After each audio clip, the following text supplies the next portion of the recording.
माणुसकीला काळीमा फासणारं अमरावतीच्या इतिहासामध्ये पहिल्यांदा असं प्रकरण घडलं की एक 72 वर्षीय महिला, ज्येष्ठ नागरिक, दलित महिला, अनुसूचित जातीची बौद्ध धर्मीय महिला इथे 6 महिन्यापासून उन्हात पावसात प्रत्येक प्रतिकूल परिस्थितीमध्ये 6 महिन्यापासून आंदोलन करत आहे स्वतःच्या न्याय हक्कासाठी.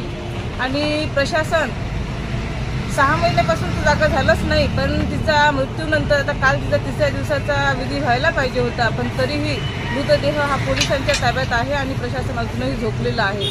आम्हाला 13 तारखेला जेव्हा बळजबरीने पोलीस माझ्या आईचं वर्दीचा धाक दाखवून आमच्या नातेवाईकाला ठोकठाक करून लोटलाट करून आणि नातेवाईकांवर खोटे गुन्हे दाखल करण्याचं जेव्हा धमकी देऊन मृतदेह ओळख घेऊन गेले, तेव्हापासून 13 तारखेनंतर 14 तारखेला भटकर साहेबांची भेट झाली. भटकर साहेबांनी 2 दिवसाचा कालावधी मागितला. त्यांच्याकडे ज्येष्ठ नागरिकांची सुनावणी होऊन 2 महिने पूर्ण झालेले आहे आणि त्यांनी सांगितलं होतं की 2 दिवसात मी आदेश काढतो.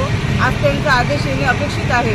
त्यानंतर पोलिसांमार्फत आमचे पोलीस आयुक्त अरविंद चौरिया यांनी सुद्धा निरोप पाठवला होता की ते अमरावतीमध्ये 2 दिवस नाही, 2 दिवसानंतर ते मला भेटणार आणि यावर निर्णय काढणार. तर आज पोलीस आयुक्त अरविंद चौरिया यांनी त्यांचा निर्णय द्यायला पाहिजे आणि भटकर साहेबांनी सुद्धा निर्णय द्यायला पाहिजे आणि लवकरात लवकर माझ्या आईची अंतिम यात्रा तिच्या इच्छेनुसार तिच्या घरातून निघायला पाहिजे. तिची शेवटची इच्छा होती की तिचे जे म्हातारपणातले शेवटचे काही दिवस आहेत ते तिच्या घरातून राहून तिचा शेवटचा श्वास तिच्या घरात जायला पाहिजे होता, अशी तिची इच्छा होती.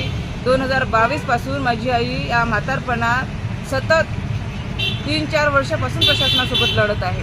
हे 6 महिने तर दूरच राहिले, पण 22 पासून तिची लढाई आहे. आझाद मैदान, जंतर मंतर मैदान, प्रत्येक ठिकाणी आम्ही गेलो, आम्हाला न्याय कुठेही भेटला नाही. आणि आज भटकर साहेब आणि अरविंद चौरिया साहेब हे काय त्यांचा आदेश काढतात, काय निर्देश देतात यावर सगळं अवलंबून आहे. तरी विनंती आहे त्यांना की त्यांनी लवकरात लवकर जे आम्ही एवढे FIR केलेले आहे, त्यांच्याकडे एवढ्या आम्ही तक्रारी दिल्या आहे, त्यावर FIR करावा, आरोपींना तत्काळ अटक करावी आणि माझ्या आईची अंतिम यात्रा लवकरात लवकर तिच्या घरातून निघावी.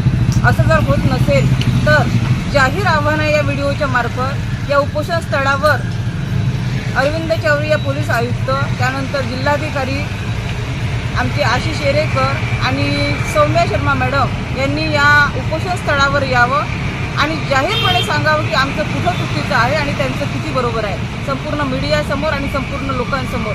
हा त्यांना शेवटचं आता माझं एक आव्हान आहे की तुम्ही या, तुम्ही प्रशासकीय अधिकारी आहे, एवढे मोठे रक्ताचं पाणी करून तुम्ही IAS झालेले आहे शिकून सवरून, आणि न्याय देणं हे तुमचं काम आहे.